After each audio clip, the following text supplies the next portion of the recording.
You guys are watching podcast Borak Orang Muda.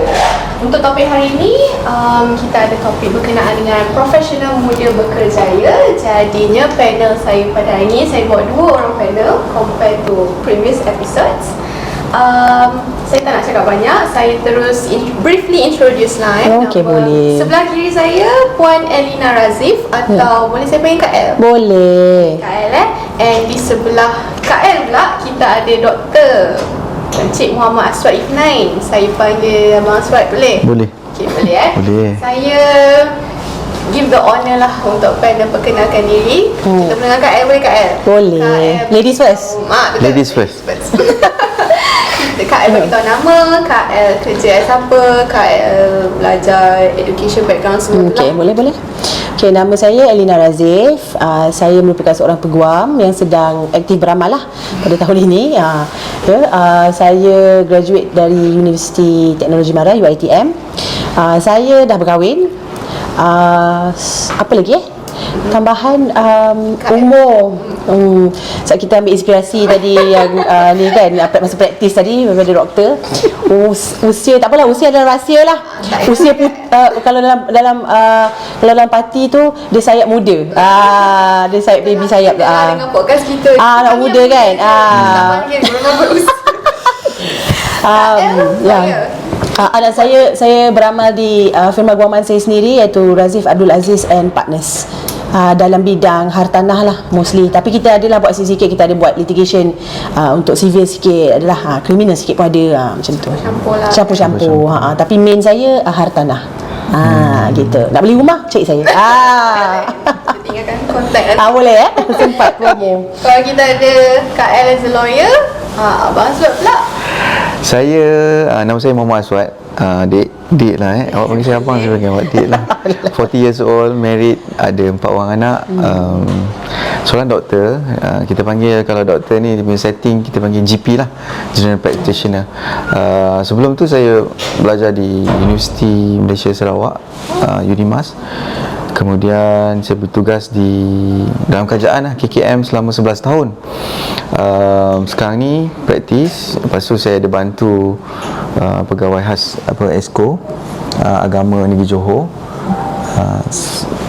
Hujung minggu ada masuk klinik.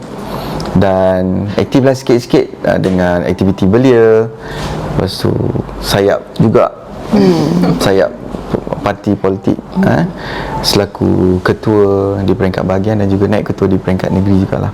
Saya rasa sama macam El ni. Sama lah kita. Sama, memang match. Saya pun kalau dari segi jawatan dalam parti politik saya pun naik negeri lah so dia naik untuk pemuda, saya naik untuk puteri lah gitu. Tersebut pula, tapi tak apalah. Taraf lah. Okey Kak El dengan Abang Aswad, sebab kita hari ni borak, podcast kita ni viewers kita kebanyakannya orang muda kan. So kalau kita bercakap pasal profesional, kita tak lari dengan peluang pekerjaan.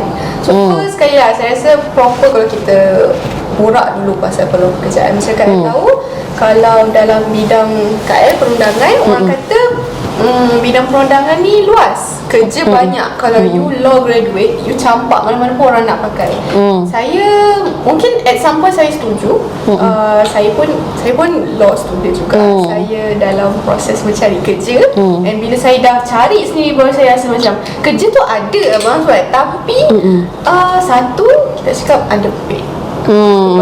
Dan saya rasa bidang kita panggil bidang perubatan sendiri pun mengalami benda yang sama. Kita selalu dengar pasal student ni ramai, tapi bila dah habis jadi doktor tu tak banyak tempat. So itu baru kita cakap pasal kota, boleh lagi kita cakap pasal underpaid kan. Few interviews lah, and I boleh cakap quite underpaid juga sebenarnya. Tak kisahlah lawyer ke doktor ke pun. So macam dari segi pandangan Abang Aswad dengan Kak El kan, benda ni pengalaman Abang Aswad dan Kak El lah, betul ke benda ni macam memang berlaku, and kuncinya dari apa, dan macam mana sebenarnya, apa yang kita boleh buat?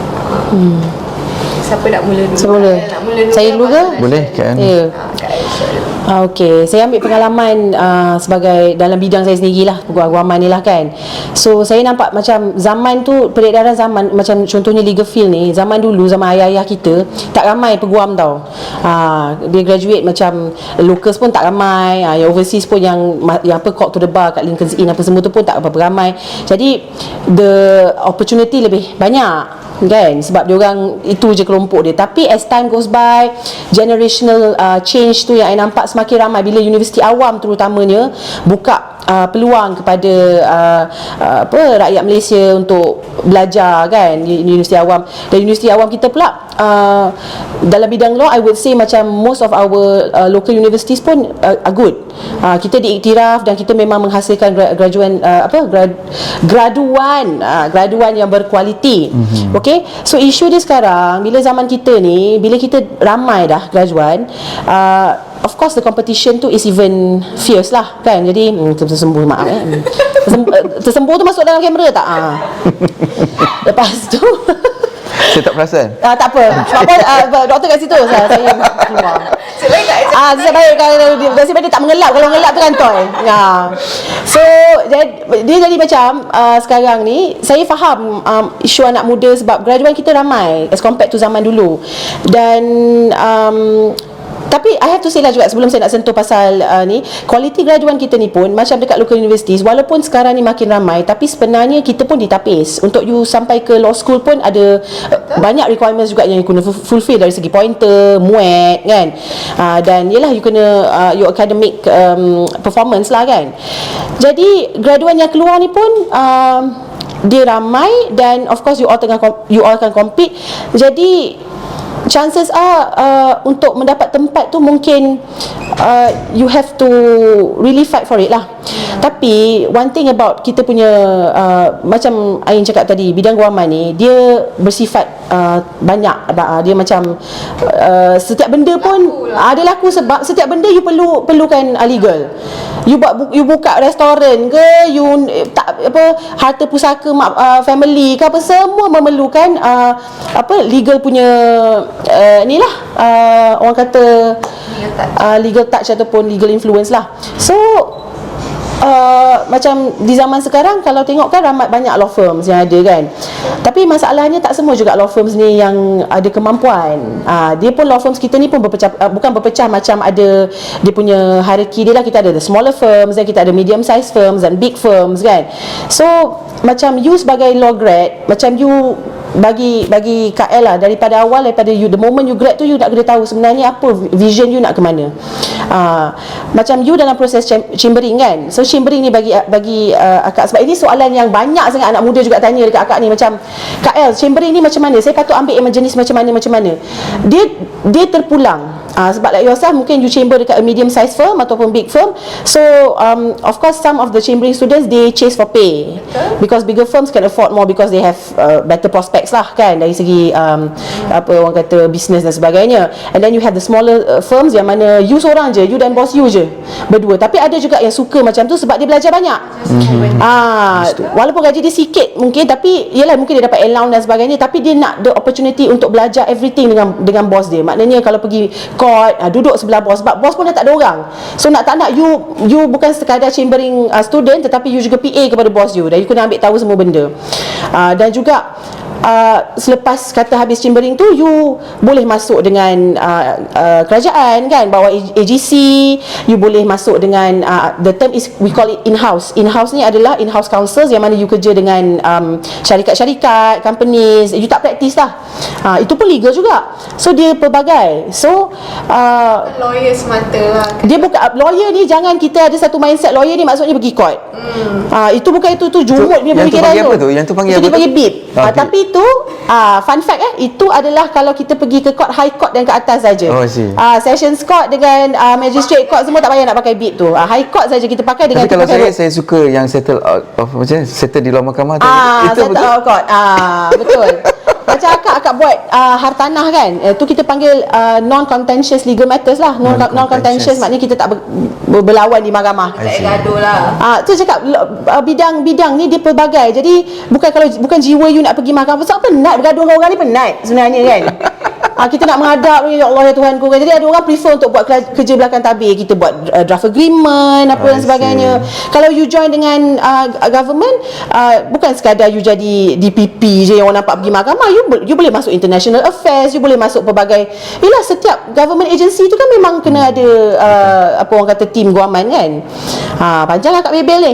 So point dia tadi adalah peluang tu dia terpulang kepada diri sendirilah. Kalau you target you memang okay, I memang nak buat kerja untuk dapat gaji banyak ni memang, tapi itulah cakap, kalau you nak pergi firm-firm yang besar ni pun, kalau you nak mendapat gaji yang tu pun, dia pun tengok juga credential you, pointer kena okey dan sebagainya kan. Jadi kalau dari masa zaman Ain ni, chambering sekarang, my advice is, kalau akak, I'm not too picky lah. Macam akak terima je opportunity apa yang ada, sebab akak nak belajar. Sesetengah, sorry to say lah kan, kadang-kadang law grads ni pun jangan ada rasa entitlement sangat dik. Bukan cakap entitlement dari segi kenapa saya kena buat kerja photostat, kenapa saya nak kena buat kerja, nak kena angkut-angkut bandel untuk bos apa semua. Buat je dik. Kau chambering, kau jangan banyak cerita. Jujur, akak cakap jujur, ni akak rasa akak mewakili pandangan mereka-mereka peguam-peguam ni semua. Aku rasa menyokong aku ni. Kalau barang sel ada kat situ pelangan, dia kata itu yang orang marah Kak El. apa pasal kau nak marah? Kau ingat kita ni tak melalui ke zaman yang itu? Kita pun kena hadap juga photostat. Kita buat semua kerja-kerja tu. Dia bukan apa, bila you buat kerja tu, dia menghumblekan you tau. Dia buat you rasa rendah diri. You jangan rasa you law grad, aku nak buat benda-benda yang memerlukan otak dari segi legal je. Kau keluar kau tak pandai tau. Banyak tengok Vincenzo kot. Kau jangan ingat kau suits tau. Kau belum sampai lagi level suits. Saya habis tengok tau. Saya habis tengok tau. Nak jadi Harvey Specter, kau tak sampai lagi level tu dek. Kau photostat dulu bundle of authorities, baru kau cakap. Okey. Saya ni kalau bab ni kan berjejelia kan, kita kasih chance dekat doktor pula cakap. Okay. Kalau untuk bidang perubatan pula ni, Ain, dia punya option tu, untuk starting tu dia tak macam lawyer lah. So kalau you nak acquire license tu, you kena serve dekat government, you jadi houseman lah. So dulu masa saya setahun setengah, 5 posting, 4 kali 5 macam 20 bulan macam tu. So sekarang ni 24 bulan 24 bulan which is 2 tahun mandatory. So sekarang ni dia dah ada perubahan sedikit sebanyak lah, tapi 2 tahun tu adalah mandatory. So nak tak nak, kalau you nak jadi doktor praktis kat Malaysia, you kena lalui zaman housemanship lah. Sama jugalah, kena photostat and whatsoever. Itu cerita lain.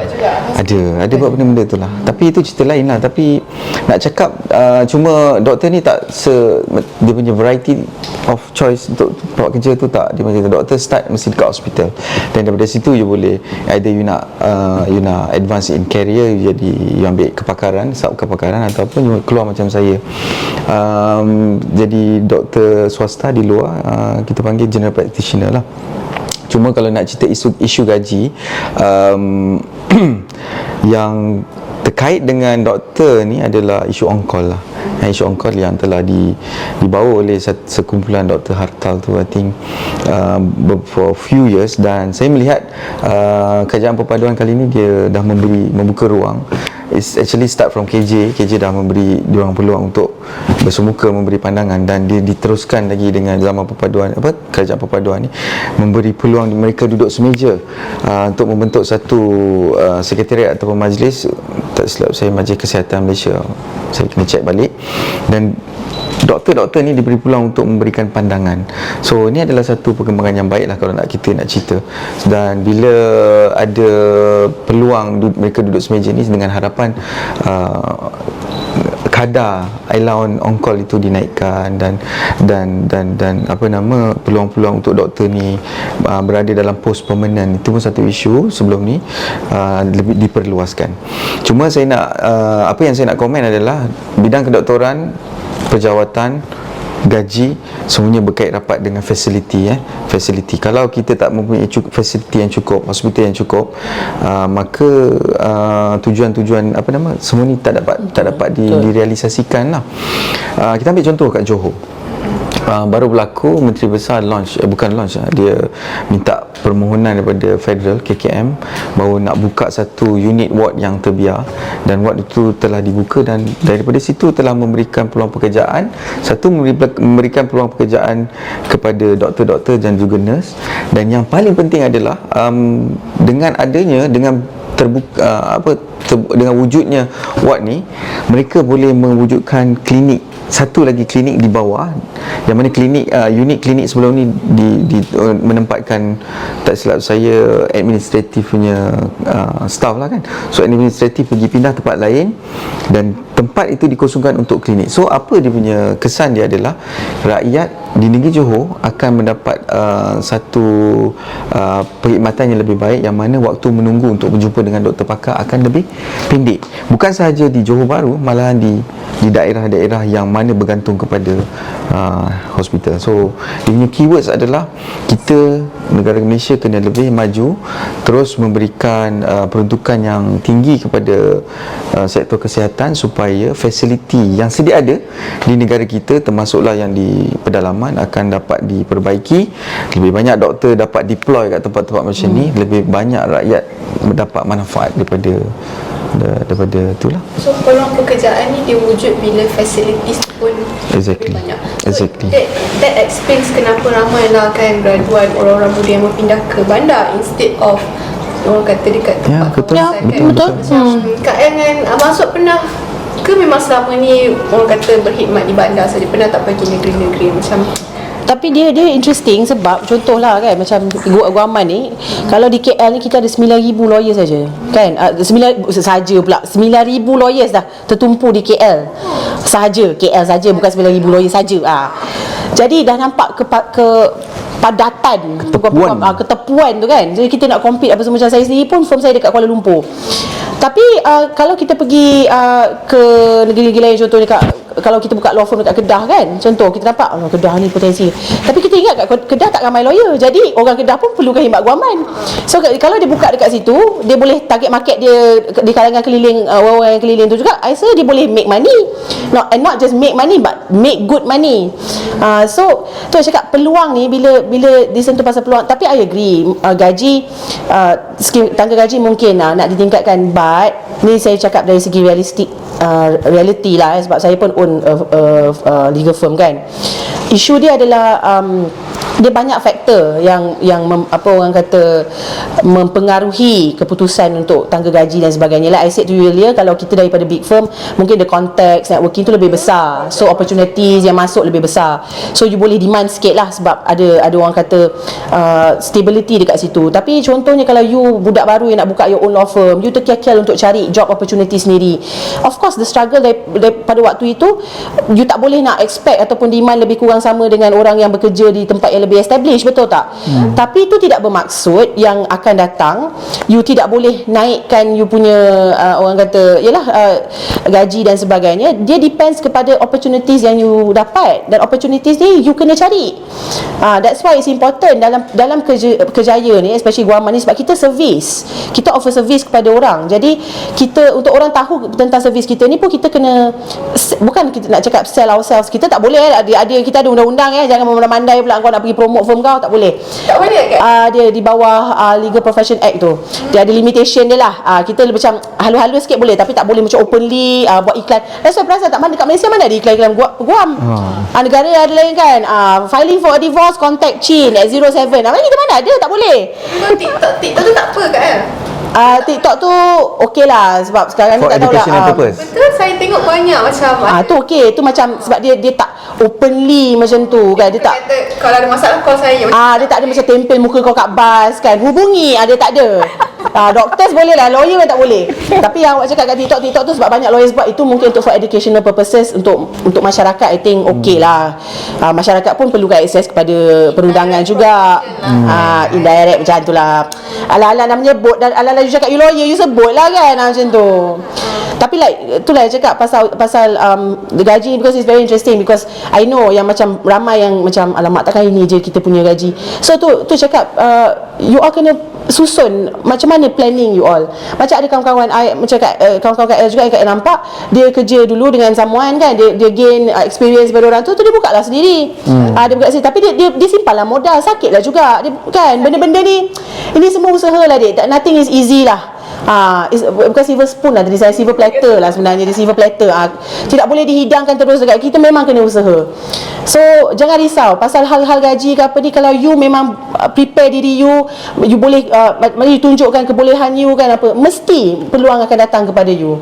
So percaya kepada rezeki, insya-Allah. Cakap law firm dekat betul-betul kat bandar lah kan, macam Abang Aswad dekat. Saya dulu bertugas di Melaka. Melaka Bandaraya bersejarah, Bandaraya. So urban lah, kalau Melaka tu urban. Tapi Melaka kan kita nampak unik kan, syok lah, best duduk Melaka 7-8 tahun. Lepas tu saya ke HUKM. Lepas tu saya actually further dalam masa, tapi saya quit halfway dekat Ceras, urban. Lepas tu saya patah balik ke Melaka for 6 months. Lepas tu saya patah balik ke Batu Pahat, dan masa tu saya set up untuk klinik. So klinik saya location dia semi urban. Batu Pahat tak kira urban lah kalau nak compare dengan JB, tapi tahulah Batu Pahat lah kan. Tapi klinik saya tu dia bukan semi urban, suburban. So saya boleh cater penduduk dekat kampung dan juga setengah penduduk dekat bandar. Tapi boleh lah kan Abang Aswad, dia bukanlah isu orang kan, maksudnya walaupun kat Batu Pahat semi urban, it doesn't make much difference. Kalau macam tak adalah pula macam It does make much difference actually. It does. It does make much. In terms of opportunities lah kot, ataupun yes. Cuma yalah, sebab peluang datang dengan I mean kalau you buat business study, tahulah apa keadaan penduduk, berapa yang boleh come up with the expenses untuk dia ada option kan, swasta dengan government kan. Kalau kat kampung, kalau dia punya government punya servis, klinik kesihatan punya servis bagus, dia akan bagi klinik kesihatan. So it's option lah. Kalau kat bandar, basically orang pergi kat klinik kesihatan sebab kerja pagi balik malam, mana sempat anak demam pukul 5 petang, klinik kesihatan dah tutup, so kena pergi swasta. So macam tu lah. Lepas tu kalau kita cakap pasal peluang pekerjaan dengan kalangan, lepas tu contoh saya ni fresh graduate, saya nak apply kerja. Tapi most company dia mesti nak orang yang ada pengalaman. Itu masalah. Saya fikir kita ni baru keluar kan, kita ni baru nak kata pengalaman, mengharapkan internship macam saya tak lama 3 bulan. Itu pun alhamdulillah saya pernah bekerja di law firm. Ada setengah kawan-kawan saya intern dekat court yang memang tak ada orang kata exposure tu kan. Jadi bila diorang employers ni mengharapkan experience, tapi macam mana kita orang muda ni nak dapat opportunity untuk bekerja tu? Macam tu. So mungkin itu dari segi saya punya concern. Mungkin Kak F ada firm, dah bekerja dengan firm ni, macam Abang Aswad ada klinik sendiri. So dari sudut employers pula, macam mana, apa sebenarnya dia tak apa, macam beria. Silakan dia beria nak cakap. Tak, bagi saya selaku majikan, kita kenalah buat put a standard untuk siapa yang nak apply untuk kerja dengan kita. Just that bila you datang ke dalam interview tu, kita sebenarnya nak tengok you punya karakter. Betul. You nak tengok karakter, that's all. Kalau you punya karakter superior dan your background punya experience punya background, dan kita yakin dengan you punya karakter, kita yakin dengan you punya, sebab doktor ni dia ada certain kan basic knowledge ataupun you kena ada basic skills untuk jadi doktor. Yang lain tu kita boleh develop. Sebab kebanyakan yang apply tu adalah daripada government, dia tak ada basic pun dalam nak merawat penyakit-penyakit community ni. So yang tu kita boleh develop, yang tu saya boleh train, yang tu team kita boleh train. Yang kita nak tengok adalah kesungguhan, karakter, macam mana you bersungguh-sungguh untuk membantu team kita lebih maju ke hadapan. Kalau you ada banyak experience tapi you punya credibility, you punya penampilan tu tidak meyakinkan kita, kalau you ambil you nanti just kerja for the sake of money. Employees pun nak ambil orang kerja pun mesti layan. So bagi saya experience number one, you punya karakter. Basic tu kita dah tolak tepi, memang wajib lah kan. Kalau you dah melepas, betul. That's why you kena ace during the interview. So that's apa orang kata, yang you cakap tadi tu, we call it entry level jobs. Maknanya memang dia expected yang you tak ada pengalaman. Dia macam ada satu box tu lah. So dia bukanlah maknanya masuk tu kena ada pengalaman. Sebab kita pun faham, you pun baru grad, kita pun pakai logik juga kita pun tahu. Tapi saya setuju dengan Abang Aswad tadi bila dia cakap kita tengok karakter. Saya saja nak share lah pengalaman saya pernah menginterview ada seorang ni, dia nak masuk sebagai peguam lah di law firm saya kan. Dia ni kalau tengok dia punya background, memang kita macam impressive resume dia, sebab dia daripada satu, dan semua law firms yang dia dah kerja tu adalah big law firms.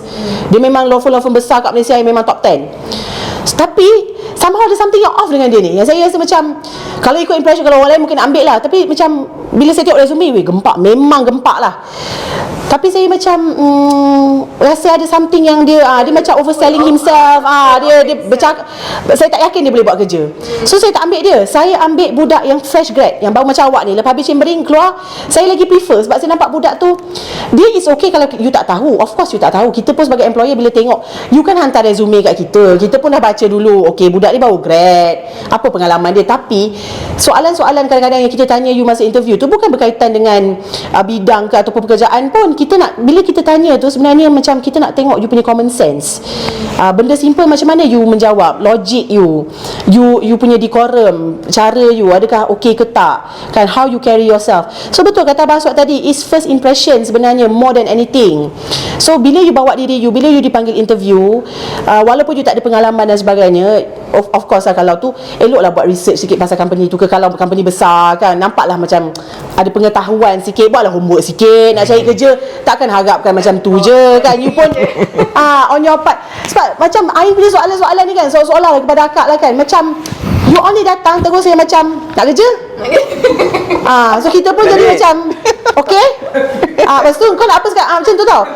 Dia tak, secara jujurnya sebab akak pun ada macam buat bantu macam anak-anak muda yang baru nak, so kita adalah buat macam tips interview ke kan. Ya Allah, kau boleh tanya macam employee, ada kerja kosong tak? Dah lah X. Ada kerja kosong X macam tu. X. X. Aku dah ada dek, bila kita buka kan macam banyaklah akak tengok kadang-kadang resume kan macam ya Rabbi. Ada tu terlebih-lebih dia pula menasihatkan kita. Pun ada juga yang sempoi, yang terlalu relax ada. Ada tu kat bawah tu siap mukadimah. Ingatlah suruhan ilahi, janganlah kita berlari daripada pegangan. Aku dah macam apa? Kau ni nak interview. Okey, tapi itu menarik tau. Akak panggil dia sebab akak tengok apa benda kau kat bawah kau tulis macam-macam ni. Aku tengok muka kau in real life macam mana sebenarnya. Menarik lah. So dia bila you talk about job opportunities ni, is more how you carry yourself. Yes. Pengalaman orang yang ada 10 tahun pengalaman pun, mungkin di pengalaman tu adalah dia kerja tapi dia tidak, ada orang dia kerja for the sake of kerja je. Maknanya dia tak absorb ilmu, dia tak. Jadi bila pergi tempat lain, dia nak minta tangga gaji lagi tinggi pun takat itu je level dia. So you kena ada empowering skills. Maknanya bila dia macam ni lah dek, bila kita ni dah masuk ke alam pekerjaan ni, memang kita kena buat benda ekstra. Maknanya dari segi kita upskill kita kena ambil tahu perkembangan semasa. So bila kita jumpa orang ataupun kita buat kerja, kita tak nampak macam kita ni tak tahu sangat.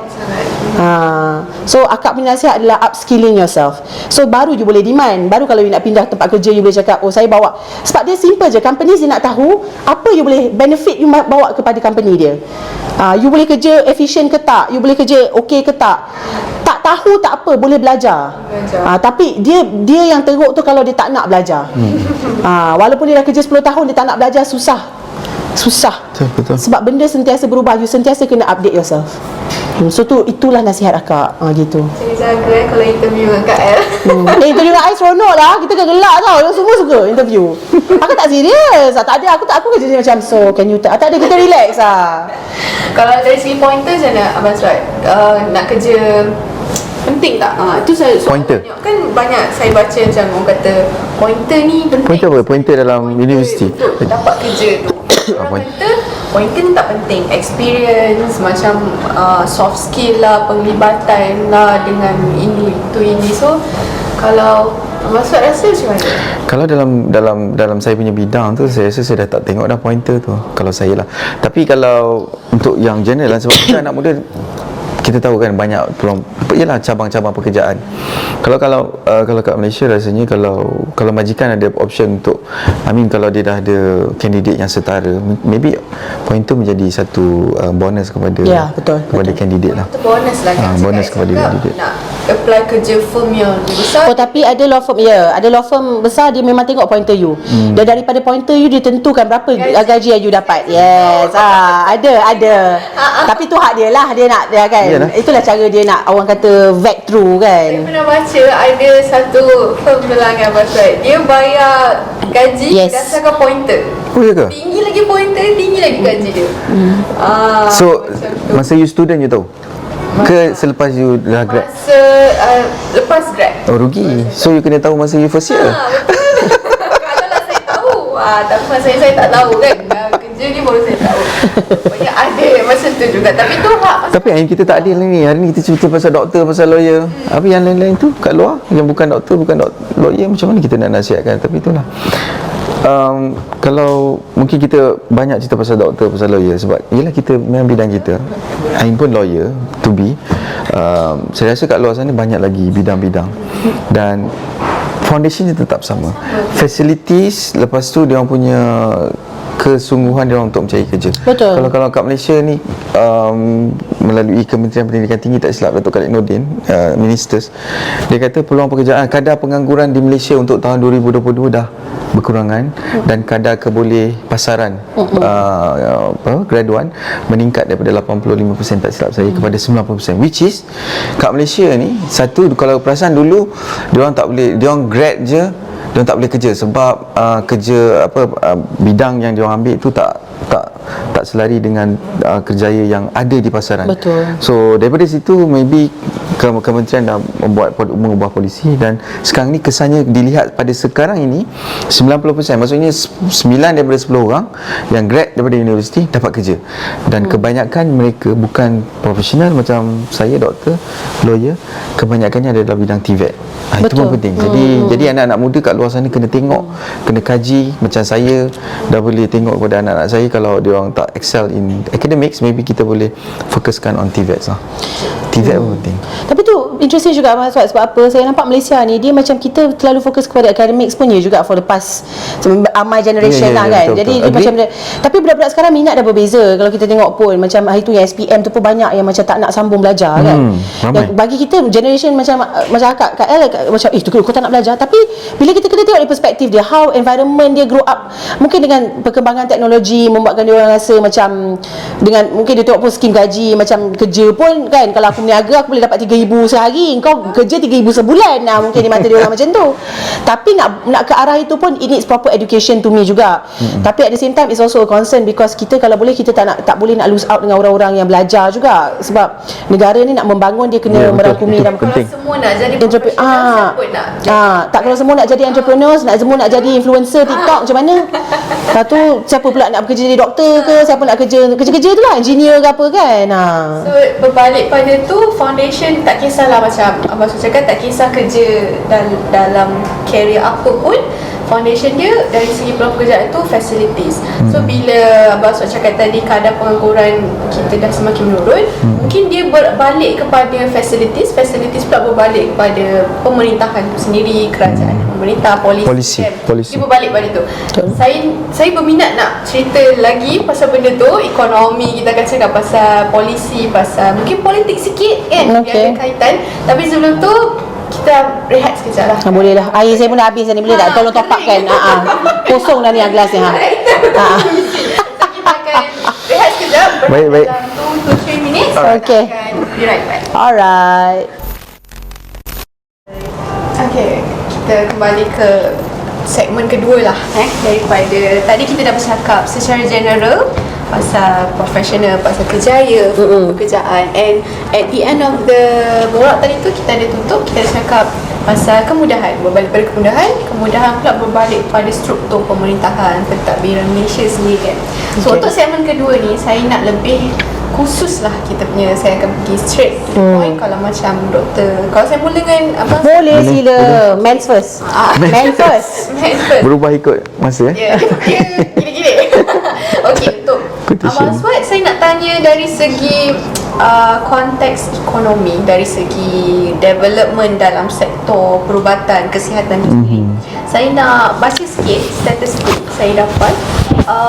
Perdana Menteri yang juga Menteri Kewangan Datuk Seri Anwar Ibrahim ada cakap bahawa sektor kesihatan menerima peruntukan kedua terbesar, iaitu sebanyak 36.3 bilion berbanding 32.4 bilion tahun lepas. So komponen utama peruntukan itu membabitkan keperluan untuk ubat-ubatan, reagen, vaksin dan bahan guna habis, termasuk peruntukan 3 bilion bagi lantikan baharu secara tetap dan kontrak lebih 1,500 pegawai perubatan, pergigian, farmasi. So soalan saya untuk Abang Aswad, Abang Aswad sebagai orang yang bekerja sendiri dalam industri tu, Abang Aswad berdasarkan dengan peruntukan apa semua ni kan, ada tak nampak macam ada perubahan tu dalam sektor kesihatan dari segi bajet, peruntukan, mungkin kemudahan? Of course memang ada lah yang kalau bajet tu memang diperlukan untuk fasiliti, terutamanya di hospitals lah. Sebab nak tak nak kita memang setiap hari memang akan ada orang sakit, dan orang sakit menjadi satu obligation kepada kerajaan untuk merawat pesakit selaku warga negara Malaysia. Jadi nak tak nak kerajaan kena menyediakan satu perkhidmatan yang optimum, perkhidmatan yang mana rakyat Malaysia tak perlu pergi ke tempat lain, tak perlu outsource untuk mendapat rawatan kesihatan yang baik di Malaysia. Itu yang pertama. Yang kedua, kalau kita tengok sistem kesihatan Kementerian Kesihatan Malaysia ni dah lama dah berkurun, dan kalau kita perasan dekat setengah tempat tu dia punya fasiliti dah terlalu usang, dan saya rasa peruntukan-peruntukan sebegini sangat-sangat diperlukan pada ketika ini, yang mana kepadatan penduduk semakin meningkat memang di luar bandar maupun di bandar. Jadi kita nak tak nak kena rawat pesakit, rawat rakyat kita, dan saya melihat kerajaan ni sangat prihatin lah. Yang kedua tadi, segmen peruntukan tu diperuntukkan untuk meletakkan pekerja-pekerja atau petugas-petugas kesihatan daripada kontrak menjadi permanent ataupun berjawatan tetap. Itu pun sangat penting kerana ini memberikan moral boost kepada petugas-petugas kesihatan untuk terus memberikan komitmen, walaupun kita tahu mereka bertugas melebihi daripada gaji yang mereka terima, tapi sekurang-kurangnya bila mereka menerima berjawatan tetap ni, memberikan moral boost lah kepada doktor, dentist, kepada paramedics, semua tu. Jadi saya melihat kerajaan ni sangat prihatin lah, yang pertama. Dan yang kedua, apa nak sebut tadi adalah tiba-tiba pula top block. Tiba-tiba top block. Yang kedua adalah pendekatan Kementerian Kesihatan tu melalui minister. Dia telah memberi ruang kepada grup, kita nak sebut macam kalau saya sendiri doktor ni, dia ada satu grup adik-adik saya ni, dia grup hartal lah. So mereka ni di antara pejuang-pejuang kepada mereka-mereka yang tidak mendapat berjawatan tetap. Selain itu mereka juga memperjuangkan allowance on call lah. Saya melihat macam saya sebut tadi, mereka diberi peluang untuk duduk semeja dan memberikan idea-idea untuk penambahbaikan pejawatan, gaji dan sebagainya. So it's a good thing, and it's a good thing for Malaysia also lah. Not only to doctors tapi kepada rakyat. Rakyat. Penambahbaikan tu ada lah. Ada. Memang ada. Kita nampak. Bukan setakat ada, tapi kita nampak. Itu yang lebih penting. Paling penting kita kena tanya orang yang bekerja dah tu, orang yang bekerja tu yang lagi rasa. Betul. Kan, sama ada kemudahan tu ada untuk diorang tu tak ada. Betul. So kalau macam dari segi pelancongan kesihatan kan, macam rakyat negara lain nak dapatkan medical treatment dalam negara kita sendiri. So doktor rasa, Abang Aswad rasa, Abang Aswad tengok negara kita ni, dia dah at that level tak untuk jadi destinasi pelancongan kesihatan untuk rakyat negara? Untuk global belum lagi lah, tapi untuk serantau ni saya rasa dah nampak. Sebab kalau di belah-belah selatan, especially dekat Melaka, agro health health tourism. Health tourism ni maksudnya mereka datang ke Malaysia untuk mendapatkan rawatan, dan pada masa yang sama relatives tu boleh duduk kat Malaysia for a few days atau seminggu, dan mereka berjalan untuk spend duit diorang kat sini. Satu, spend as a tourist. Yang kedua, spend diorang punya duit dekat hospital tu sendiri. So saya nampak polisi ni sangat terbuka, especially kalau kat belah-belah selatan. Yang saya tahu belah selatan ada di Melaka dan di Johor. Pesakit-pesakit datang daripada kepulauan-kepulauan Indonesia yang terdekat. Untuk utara dekat Penang, kebanyakan penduduk di Medan, Indonesia, terus direct flight pergi ke Penang. Saya pernah berborak dengan satu pesakit ni, saya jumpa dia dekat Bukit Bendera. borak-borak dia kata datang Penang sebenarnya bukan berjalan saja, untuk follow up. I mean dia orang follow up masalah jantung, masalah darah tinggi, kecil manis, whatsoever. Dia ambil flight daripada Medan, datang jumpa doktor, selesai dia orang berjalan, the next day dia orang balik. So health tourism ni polisi yang kerajaan kita buat adalah sangat terbuka, dan saya rasa untuk serantau dia dah at its par lah. Maksudnya doktor-doktor di swasta lah, especially ni kita cerita pasal swasta. Kawan-kawan saya yang doktor pakar dekat hospital swasta, dia orang juga mendapat limpahan daripada polisi yang kerajaan kita buat, mendapat limpahan ekonomi. Mereka dapat pesakit bukan saja daripada kerajaan, daripada Malaysia, daripada luar juga. Tu saya rasa. Tapi untuk global kita tak boleh lawan Dubai lah, kita tak boleh lawan tempat-tempat lain lah.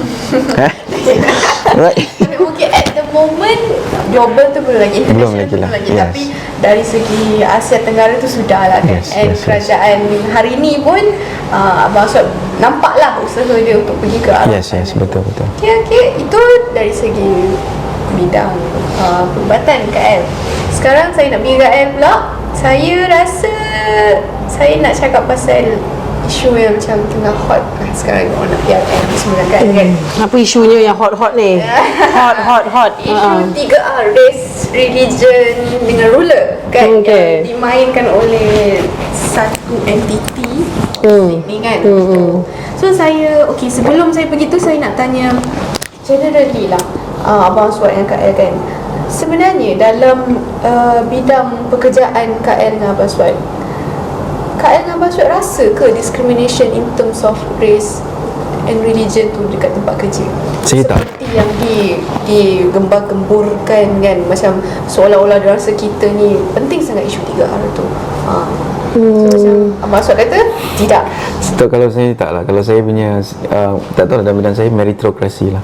Truly meritokrasi. Tapi sebelum nak menjadi doktor tu memang bukan isu, maksudnya kota tu sangat penting lah untuk orang Melayu lah. That's all lah. Saya pun setuju. Dia kebanyakan based on meritokrasi, dan opportunities tu dia tidaklah semata-mata because of a particular race dan sebagainya. Macam especially kalau kita yang ada practicing on our own, you can see the diversity of the cultures. We have the Indians, Malays and the Chinese, apa semua boleh jadi practitioners. So tak ada isu kat situ lah. So saya rasa memang nak dimomokkan, maknanya kalau kata yelah, kalau kita tidak mempertahankan maka habislah. Kita dah duduk kat Malaysia ni berapa tahun dah, dik? Tak ada pula. Tak ada. Kita rasa siapa dia macam ni, simple dekat negara kita ni is an opportunity, negara yang memberikan peluang. Jadi to be honest, jangan cerita bangsa 3 main races kat Malaysia ni. Orang Bangladesh datang Malaysia pun dia jadi kaya raya. So kau nak cerita apa? Maknanya peluang tu, when you talk about opportunities, don't focus so much on race, is on you. Untuk ni dah, apa yang you nak risau? Semua benda pun dah termaktub dalam perlembagaan. No one can change the constituency unless the parliament. Itu pun perlukan 2/3 majority, yang mana pada waktu ini akak tak nampak pun ada gerakan untuk amend anything yang substantif dekat dalam kita punya federal constitution. Betul. So akak tak nampak apa isu dekat situ. Macam kita orang Melayu, kita ada risau apa? Kita ada status pun, kita ada itu pula tambahan pula kita ada yang tu lah kan. Privilege tu. So mungkin dari segi macam kalau nak compete tu, you have to be better lah. Macam kata dia balik pada diri kita sendiri. On top of that, we have the additional quotas. Yelah, then you have to fight based on meritocracy, based on your merits lah, apa yang you boleh bawa. Nanti jangan semata-mata you rasa entitled just because of this race and religion yang dimomok-momokkan ni. Tak, dia masalahnya adalah dia unnecessarily menakutkan, masa seolah-olah memang mati terus ni kalau ni bangsa kita memang tak boleh nak hidup apa dan sebagainya. Tapi kalau kita tengok macam negara ni pentadbiran dah diperintah oleh semua parti pun. Sudah kita dah merasa pun kepelbagaian dia, dan as of now tidak ada mana-mana tidak ada mana-mana gabungan. Ni siapa pula tersampuk aku bercakap pasal aku ni. Tidak ada mana-mana gabungan pun yang setakat ini akak nampak yang menyentuh pun ataupun nak menukar, menjadikan itu sebagai satu isu untuk menukar hak-hak perlembagaan dan sebagainya. So this fear mongering ni untuk anak muda pun bagi akak kita berfikirlah dik, kita jangan terlalu dimomok-momokkan dalam ketakutan kan. At the end of the day, your opportunities dalam kehidupan you, macam mana you nak uplift, upskill yourself dan apa orang kata menaik tarafkan kehidupan you. Pokok pangkal adalah sikap dan perangai. It has very little to do with your race and religion, dan of course ruler jangan sentuh lah kan, itu adalah benda yang sensitif. Kita ni, untuk siapa yang tak tahu jugalah, negara ni adalah negara kerajaan Demokrasi berparlimen. Constitutional monarchy. Constitutional.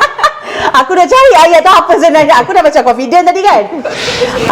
Maknanya kita adalah berpaksi apa, raja berperlembagaan. Apalah payah benar. Jadi nampak word tu raja. Of course lah.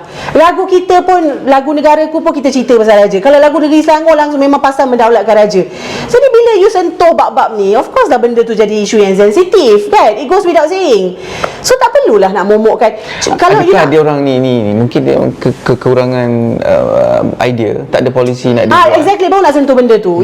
Bila you pergi ke gelanggang, bawalah ideas apa you nak improve. Kita sebagai rakyat ni, benda-benda yang you bawa rhetorical ni kita dah tahu, sebab benda tu dalam perlembagaan. You menjerit dekat I pun isu-isu ni, bagi I selagi perlembagaan tak ditukar, what is the issue? Kita memang protected under law lagi.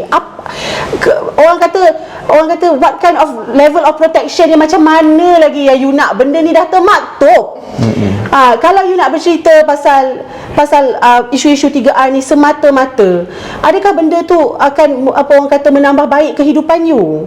So benda-benda dia orang yang termakan. Lagi-lagi kalau kita cakap macam orang yang berusia lah kan, macam kita boleh fikir kan, kita tahu pasal undang-undang apa semua kan. Macam mana dengan golongan-golongan yang di luar bandar, orang-orang ni? Dia macam ni, dia bila kita cakap pasal isu-isu ni, of course it's okay untuk kita remind, sebab itu adalah kita punya perlembagaan. But bukan itu semata-mata. That means okay, you nak cerita pasal hak the 3R ni lah, race, religion dengan ruler ni. Okay, you nak sentuh, okay, kita kena pertahankan, which is fine. Tapi should be more than that. Contohnya kalau kita dalam tempoh-tempoh sekarang ni lah kan, orang tengah sibuk dengan PRN ke apa, offering tu. Saya sebagai anak muda, saya muda lagi walaupun awak tak lahir tahun 2000, saya tak nak kalah. Okay, dia tetap macam mana kita nak cakap, of course you sebagai anak muda pun you nak tahu more. Okay, kalau you cakap pakcik you, ya pakcik, kita faham dah pasal 3R ni, kita tahu. Saya pun tak ada masalah benda tu, dan saya sebagai Melayu Islam pun, saya pun menghormati dan saya akan junjung perkara tu, sebab saya is my identity. Okay, then what's next? Lepas tu kalau kita tanya pasal polisi contohnya, macam mana, apa penambahbaikan yang kita boleh lakukan? Lepas tu macam klik. Tak boleh lah, sebab ini governance. Dalam masa tempoh 5 tahun akan datang, kita nak tahu apa yang kita ni sebagai rakyat kita boleh dapat. Rahsia lah kan. Tak boleh. Manifesto ni untuk pengetahuan dia, semasa pilihan raya ni kita bercakap pasal manifesto. Dia bukan selepas bercakap pasal manifesto tu, dia jadi lain dia jadi baca janji yang mungkin ditepati ataupun tidak. Sebab tu resume penting, background education tu penting. Itu yang penting. Sebab kalau tak ada background education, tak muat je kan. Tak muat. Macam mana nak cerita pasal polisi? Sorry to say, bila kalau you nak jadi populis, you nak carry populism punya ideologi dan sebagainya, setakat itu sahaja. Yang nanti dia macam ni, kita yang rakyat ni nanti akan datang, kita yang akan menanggung. So I want to know more. I want to know. You jangan setakat cerita, and then betul lah. Abang ada nak tambah lagi? The word is competent lah. To be untuk jadi leaders, you kena competent. So competent tu, you macam tadi lah, you nak jadi competent lawyer. I nak cari lawyer. Sekarang ni kalau depan mata I ada 2 orang lawyer, I kan pilih L, sebab L dah ada pengalaman everything. Kalau I nak pilih you tak ada background lagi. Macam you nak handle my case, takkan I nak pilih you kan? Itu adalah salah satu panduan macam ni kita nak pilih pemimpin. Macam tu, the word is competent lah. Kalau you ada pool of incompetent politician, you takkan boleh bawa untuk konteks PRN ni, you takkan boleh bangunkan sesebuah negeri. So you tengoklah, you compare lah kat Malaysia, Ain pun tahu certain state tu dia di oleh certain parties, certain state governed by certain parties. You tengok, you nak maju, you tengok situ. You nak tak nak maju, you tengok. Yalah, maksud kita ni hidup, especially saya orang muda ni, saya nak mengundi ni, kita ni hidup bukan berpaksikan agama dan bangsa semata kan. Kita nak tahu apa yang kerajaan boleh offer dari segi peluang pekerjaan, of course lah kan, dari segi kemudahan, benda-benda tu lah yang sepatutnya Betul. main kan. When it Dia macam ni lah, macam you nak bertanding kan, you apa ataupun interview, you datang kat jumpa, okay, saya nak bertanding, so saya tanya, okay, apa pembaharuan atau apa you nak bawa? Tak, saya cantik, so muka you cantik, you lawa. Saya cantik. Okay lah, cantik lah, dek, bagus lah untuk kau. And then what's next? Rahsia. Cantik saja tidak cukup untuk kita untuk I nak tahu apa pembaharuan yang you boleh bawa kepada my company, apa you know, sama lah dengan konsep ni. Saya 3R, saya ini, saya berbangsa ini, saya beragama ini. Okey lah, itu adalah identity. Don't confuse, ada identity ni is protected. Kenapa kita tetap nak kena hard on this issue berulang-ulang, you know? Padahal ada kita nampak ada pelbagai permasalahan, air lah, kita tengok nampak dengan infrastruktur lah, even negeri yang maju pun perlu ada penambahbaikan. Dan dia also, you know, supaya dia orang pun tak complacent. Dan anak muda sekarang, bagi akak lah, macam you all dapat banyak akses sekarang. Ini bukan zaman buka TV RTM, TV1 je yang ada tu abang. Betul. Zaman kita pukul 7 tengok Power Rangers, pukul 8 berita. So kena tukar shift lah. Kita pukul Doraemon to switch tak ada, sebab itu je channel yang kita ada. So naratif datang daripada situ saja. Sekarang dah pelbagai, you all ada so much access dekat social media, TikTok lah, apa benda semua. You all tengok, tapi at the same time cuba also digest dan develop. Jangan ambil buta-buta juga. That's why saya cakap anak muda generasi Z lah ni, Gen Z ni kan, actually very very orang kata updated. Dan diorang memang, you all memang pandai sebab you all dapat a lot of access. Betul. So gunakan informasi yang dapat tu dengan bijak, dengan baik. Jangan ambil bulat-bulat betul percaya.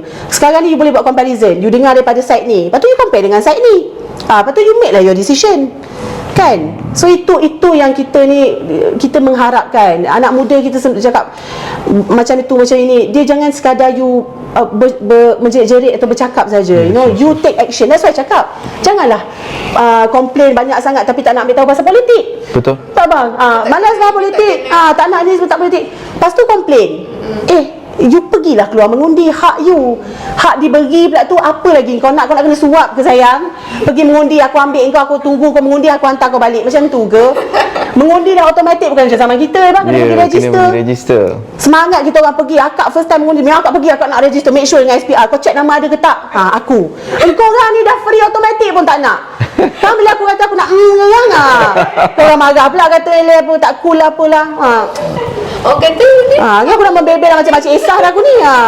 So untuk anak-anak muda sorry, yang kembali. untuk anak-anak muda yang bakal mengundi PRN 6 negeri ni, masih ada masa untuk korang melihat dekat media sosial. Kena bezakan macai politik yang menunggang populariti untuk buat kerja-kerja politik dengan orang yang betul-betul orang ataupun individu ataupun parti yang betul-betul menawarkan polisi kepada diri anda. Jadi kena betul-betul pilih. Kalau you tengok macam seronok dia cakap di sini, dia jemput orang ni, dia tunggang situ, best dia cakap. Tapi kena tengok, kena dengar betul-betul apa yang ditawarkan sebenarnya. Adakah dia bercakap semata-mata untuk mendapatkan undi dan membiarkan kita terbontang-banting selepas selesai PRN ni. So masih ada masa lagi ni, tinggal beberapa hari. Bukalah TikTok, bukalah YouTube, bukalah Facebook, tengok, perhatikan. Yang penting tengok kepada polisi. Betul. Tengok kepada polisi dan tengok siapa yang mengajak kepada perpaduan. Jangan kita tengok orang yang cerita seronok tapi mengajak kepada kebencian. Macam semalam yang terbaru, kita risau. Saya sangat risau sebenarnya. Tu kalau anak saya tengok yang umur 13-14 tahun, dia cakap kalau orang parti ni selama-lamanya kafir sehingga kiamat, itu sangat berbahaya. Ekstrim Sangat ekstrim. Itu memang kena buat sesuatu lah. It's very dangerous lah. For me it's very dangerous. You remember Malaysia ni is a multiracial country tau. Kita ni ada berbagai bangsa. Kita jangan orang kata jeopardize harmony tu, tiba-tiba nak terpaling apa semua. No. Kak El, as a lawyer, saya nak tanya macam tak ada ke sebarang peruntukan dalam perlembagaan ke ataupun mana-mana akta ke yang applicable untuk kita ban daripada golongan-golongan ni, daripada mainkan isu Exploit. ni, exploit. Okay, dalam Federal Constitution dia memang secure kita punya rights as a citizen. So hak untuk bersuara, freedom of speech dan sebagainya. But you have to remember it comes with limitation because kita ni hidup bermasyarakat. So you nak orang kata give your opinion apa semua dan sebagainya, you kena ingat dalam konteks kita ni hidup bertamadun dalam satu masyarakat. You seorang tak apa, kau duduk seorang melalak-lalak kat bukit seseorang tak apa, tak ada masalah, tak ada siapa nak dengar. Tapi bila dah ada kelompok yang lain, kita bersama dengan kelompok kita kena think of the bigger picture. Sebab itu kita sebagai negara, that is where tu orang cakap ini hak saya nak bercakap, oh no, tak ada hak bersuara itu ada limitation dia. Dan banyak kali dah kita tengok orang yalah politik ke sesiapa yang keluar masuk pasal adik mulut kan. So berapa banyak nak sia-sia bayar saman, kau tiba pasal mulut kena bayar 200,000 300,000. Yang untuk? Yang untuk? Kerajaan lah. Lawyer. Tiba kerajaan. Apa aku fikir kerajaan betul lah lawyer tu. Legal fees saya ambil banyak dah. Itulah. Nak banyak duit kau nak ni kan. Jadi macam tu lah dik. Dia ada limitation lah. Kita boleh cakap tapi Of course. fikir kan. That's why kita ada, kalau macam tu kenapa orang boleh disaman? Betul. Kalau you nak cakap hak you, oh saya dah termaktub, then kenapa you boleh saman? Kalah pula tu. Kena bayar pula tu. Macam mana dengan akta kebencian agama dan kaum kan? Benda ni orang kata efektif tak? Boleh pakai tak kalau kita nak curb from the spread of isu 3R? Akta kebencian kaum ni dah wujud ke? Sorry, ke sebab it might have passed me. Not too sure if it's already enforced or implemented. Sebab ini macam first time dengar ni. Information yang saya ni lah mendorong kerajaan untuk memperkenalkan. Memperkenalkan. Itulah. Sebab waktu tu rasanya tak ada lagi. Baguslah, satu inisiatif yang bagus. Sebab kadang-kadang kita pun bosan lah dengan ekstremism dan rhetorical yang melampau-lampau ni. Mungkin kena curb dari segi itu supaya ada sebab akta ni lebih strong sebab dia adalah satu undang-undang. Macam kalau sekarang yang kita ada, kita saman, dia memerlukan satu proses di mahkamah. Jadi dia punya, bukan kata tak boleh nak menyaman ataupun gunakan perundangan buat masa ini, cumanya proses kalau melalui akta dia lebih straightforward lah. Sebab you memang boleh dituduh dan sebagainya di bawah akta. Because it becomes a criminal offence. So criminal faham sendirilah, dia punya orang kata hukuman dan sebagainya tu dah berbeza lah. Okay, kalau macam tu Kak El rasa lah inisiatif kerajaan hari ni, kerajaan perpaduan ni kan, bagi Kak El cukup tak sebenarnya dia dah menjaga pun kemakmuran dalam negara kita ni? Sebenarnya tak ada pun isu. To be fair, kerajaan sekarang pun baru 8 bulan dia. Apa expectation kau? 8 bulan baru dia nak membetulkan perkara-perkara asas dulu tau, apa yang basic tu. Tapi kita nampaklah strukturnya adalah perpaduan. Kita ni bila kita jadi government ke apa, kita kena ada satu macam tema lah, general theme yang ke arah mana kita nak bawa negara ni. So perpaduan is very good because unity is basically macam akak cakap pelbagai kaum. So itu adalah satu konsep yang kita bawa. Dia orang kata merangkumi semua. Tak ada pun seorang rakyat Malaysia yang akan tertinggal sebab namanya perpaduan. So sorry to say, kalau you play retorik 3R berulang-ulang, berapa banyak orang lain yang bukan di dalam kelompok 3R itu yang ketinggalan? Is it fair? You're making a very, orang kata, biased and unfair leadership kan? You cakap, sorry to say, macam mana orang nak percaya cakap you kalau you cakap tak apa, kita menjaga hak yang lain-lain, tapi at the same time tetap itu juga yang you cakap. Kita kalau kita jadi bangsa lain pun kita pun macam aku confused. So yang nak jadi kerajaan, kalau kita nak memerintah, kita kena make sure semua on par. Maknanya rakyat kita semua, satu rakyat Malaysia mesti seiring. So apa-apa yang dibawa pada masa kini, for me, give time. Tapi dalam arah 8 bulan ni pun kita dah nampak a lot of positive impacts. Jadi akak rasa give time lah, kan. Jauh lagi perjalanan. Kalau boleh nak sampai 5 tahun. Betul. Baru lagi kan? Baru lagi. Kita tengoklah nanti macam mana. Okay, saya rasa cukup. Itulah rasa macam banyak pula aku bimbing ni bang. Banyak info. R tu sendiri, isu, solution, sebenarnya apa yang mungkin viewers kita boleh balik lepas tengok episod ni, mungkin lah instead of focus on benda yang tu je, dia boleh tengok kepada polisi macam Abah Aswad cakap kan. Okay. So sebelum untuk saya wrap up lah kita punya talk hari ni, untuk Abang Aswad, kalau lah saya analogikan negara kita ni sebagai pesakit kan, dan sangat kroket, apa Abang Aswad sebagai doktor, solution yang Abang Aswad akan kemukakan and yang boleh ambil tiba, mungkin Abang Aswad nak bagi pengajaran dekat orang muda ke apa ke? So kalau dianalogikan sebegitu, yang pertama, orang yang sakit ni perlukan rawatan. So sebelum dia dirawat tu, dia kena rela untuk dirawat. So macam ni, maksudnya macam ni, melalui perpaduan tu lah. Semua kena bersatu hati, bersepadu untuk membentuk satu kestabilan dalam negara kita. Dan bila dia dah rela, barulah kita boleh rawat lah dengan segala-gala polisi yang bagus untuk negara kita Malaysia. Kalau semua asyik sibuk tak sudah 24 jam berpolitik, tak ada masa. Kerajaan pun terpaksa melayan kerena-kerena parti pembangkang, contohnya kerena-kerena parti pembangkang, dan terpaksa spend time, mengurangkan masa untuk membangunkan Malaysia. Jadi nak jadi pesakit yang mudah, nak baik dalam satu penyakit, kenalah menjadi pesakit yang baik.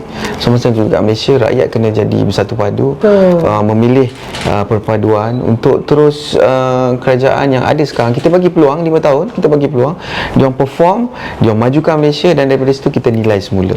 Jangan baru 2 tahun kita sibuk kita terikut-ikut dengan propaganda sebelah sana. Kerajaan baru sekarang 8 bulan, bagi dia orang peluang. Dan ini adalah satu coalition yang bukan dibentuk sebelum pilihan raya. Ini adalah coalition yang dibentuk selepas pilihan raya, daripada dua pemimpin, dua parti yang jauh berbeza. Mereka bersama untuk membentuk bersama-sama, mengambil tanggungjawab, menerajui kerajaan pada hari ini, dan mengambil tanggungjawab untuk membetulkan balik Malaysia selepas 2018, COVID and everything. So sekarang inilah masanya. So kalau dari sudut ekonomi, saya bukan orang ekonomi, saya tengok inflasi, kita tengok KDNK, kita tengok investors yang masuk, relatifnya kita tengok, kalau kat Malaysia kita boleh tengok Johor, kita boleh tengok Selangor. So kita tengok investor ramai masuk. Kalau investor ramai masuk, ingat satu je, dia akan bawa duit. Kalau dia bawa duit, dia akan bawa, contoh kita paling mudah, dia buka kilang. Bila buka kilang, at least satu kilang 500 hingga 1000 peluang pekerjaan. Itu kalau kilang, daripada professional engineer sampai ke general worker. Jadi berbalik pada analogi you, nak sihat, you kena jadi pesakit yang baik. Dengar cakap doktor. So nasihat saya, kalau saya seorang doktor, pilihlah perpaduan. So kita akan stable, insyaAllah. Kalau tu saya analogikan pesakit dengan doktor. Kalau KL, klien dengan Allah. Apa advice yang KL nak bagi dekat klien KL ni? Masalahnya klien selalu advice aku. Doktor dia ada authority, sebab dia, kau tak pakai dia buat sikit. Tapi kalau lawyer ni kadang-kadang klien, apa saya tak buat ikut cara? Dah pula. Lawyer boleh bergaduh balik. Dia memang So tailored based on kadang-kadang dia pula tak puas hati dengan kita punya, sebab ni kan very subjektif kan. So nasihat kepada klien dia, kau tak boleh tukar soalan. Saya nak sama kalau tadi saya analogi. Dia pesakit, dia ada authority. Mau pesakit tak dengar cakap doktor. Tapi kau tanya peguam, mau klien tak dengar cakap peguam, ramai. Okey, tak apalah, Kak rasa Kak nasihatkan secara general sajalah. Kepada anak muda lah, Kak merayu sesangat, kalau boleh gunakanlah apa-apa teknologi yang sedia ada sekarang ni kan, the access that you have to information dan sebagainya, gunakanlah dengan baik. Yang mana tolonglah take note dan buat comparison sendiri, dan jangan terus macam, kalau tak berminat dengan politik dari segi nak actively participate tak apa, tapi jangan terus tak ambil tahu. Kena tahu juga, sebab politik ni you cannot run away. We're not talking about party, kita bercakap tentang konsep politik tu sendiri, because politik itulah pembuat dasar. Melalui politik kita menstrukturkan negara dan sebagainya, yang impact dia akan kembali kepada kita. Benda paling simple contohnya, wifi laju. Kita nak wifi yang wifi yang bermaruah wifi yang bagus lah di seluruh negeri kan. Impact dia apa? Dan kita sebagai pelajar, pekerja, lebih mudah kan, tak adalah lagging. Jadi benda tu sebenarnya kita rasa benda tu berkait dengan politik sebenarnya, sebab orang-orang itu yang akan membawa polisi dan sebagainya. Jadi like I said, berfikir dan jangan beremosi semata-mata tentang isu-isu yang sensitif, sebab macam Kak cakap, dah termaktub tidak ada apa-apa yang perlu dirisaukan. Fikir tentang diri sendiri, fikir tentang masa depan diri sendiri. Kita buat keputusan, dan tolong buat keputusan. Jangan tak ambil tahu, jangan tak turun dan bantu merancangkan proses demokrasi negara. Okey? Setuju. Itu sahajalah bebelan Akak. Cukuplah. Cukuplah, Dek. Kau nak dengar lagi? Okay. Ha, ha. Saya rasa tu je. Saya pun dah tanya. Macam dah layu dah kenapa lesu ya nampaknya. Takut dengar Kak M cakap. Tak sebab tak apa kita cerita kemudian. Sebab ada suara-suara sumbang tadi yang akak macam dengar di belakang tabir tadi, itulah dia terpaksa kan. Sebagai alarm gitu. Takut aura lawyer ni. Kalau sebelum ni saya bercakap situ, kalau duduk sebelah lawyer lain lah, tak apalah, saya tak nak cakap apa-apa. Okey, so tu je sedikit perkongsian daripada dua golongan profesional berkerjaya. Kita ada doktor, kita ada lawyer. So hopefully lah Kak dengan Baswat, perkongsian daripada Kak dengan Baswat hari ni dapat jadi orang kata guideline untuk kita nak InsyaAllah. tak lama lagi kan. So InsyaAllah. diorang boleh tengok episod ni, boleh go back kalau diorang masih lagi risau pasal isu-isu 3R lah, peluang pekerjaan. So hopefully perbincangan hari ni membuka mata semua orang, especially orang muda. So saya tak ada apa dah nak tanya, kita pun dah wrap up podcast hari ni. Itu saja untuk episod hari ni. Saya Aiza Fika, host untuk Borak Orang Muda, dan also Kak El and Abang Aswad. Kita jumpa lagi next episode, insyaAllah. Terima kasih.